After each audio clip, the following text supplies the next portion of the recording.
코로나19 재유행이 본격화하면서 충북도가 노인복지시설 운영 제한을 권고하는 선제 조치를 내렸습니다. 그러나 정부가 고령층을 비롯한 고위험군 확진자에 대한 모니터링 등 별도 관리 대책을 없애기로 해 지자체와 정부 두 방역기관 사이 손발이 맞지 않은 분위기입니다. 박종혁 기자입니다. 코로나19 영향으로 지난주까지 식당 운영을 중단했던 청주의 한 노인복지관.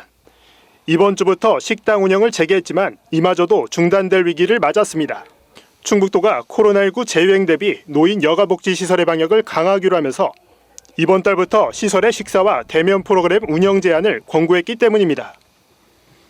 기존에는 그 시설 운영에 있어서 3차 접종자에 한하여 그 구성원 간 칸막이나 또는 뛰어앉기를 이렇게 준수하여 식사가 가능했지만 이번 권고 사항에는 시설 이용자 식사 제한이나 그 프로그램 운영에 있어서 그 가급적 비대면 위주 또는 그 필요시 비말 발생이 적은 프로그램으로 운영하라는 권고 내용입니다.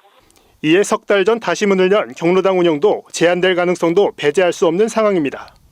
급속도로 이어지는 코로나19 재유행에 고위험군이 속한 노인 관련 시설부터 강제적인 사회적 거리두기가 재개되는 것 아니냐는 이야기가 나오고 있는 겁니다.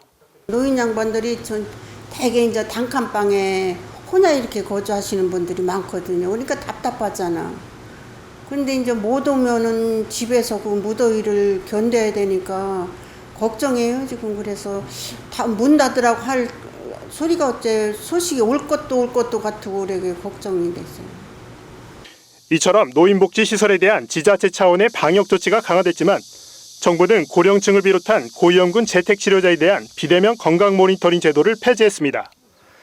60세 이상 고령층도 일반 의료체계 내에서 빨리 처방과 치료가 이뤄지는 편이 낫다는 게 그 이유입니다. 재택치료 중 증상이 있을 경우에는 바로 진료와 처방이 가능할 수 있도록 치료체계를 바꾸도록 하겠습니다.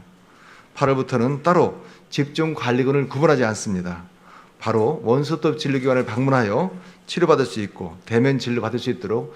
그러나 거동이 불편하고 정보 접근성이 부족한 고령층에겐 스스로 대면 진료를 받을 수 있는 원스톱 진료기관에 대한 정보를 찾는 일도 쉽지 않아 노인들은 역행하는 확진자 관리 정책이 의아하기만 합니다. 어른들은 인터넷이나 뭐 이런 거에 눈이 박지를 않으니까 이게 뭐 보건소에 의뢰를 해가지고서 보건소 거기만 절차 밟아서 하는 거지 이게 너무 불편해요. 그런 게 사실. 한 주마다 확진자가 2배씩 늘어나는 더블링 현상은 멈췄지만 이달 말 하루 20만 명의 확진자가 나올 것으로 전망되는 상황. 고령층 방역에 고삐를 재는 지자체와 고위험군 관리를 완화하는 정부 사이 효율적인 방역 효과를 기대할 수 있을지 의문입니다. HCN 뉴스 박종혁입니다.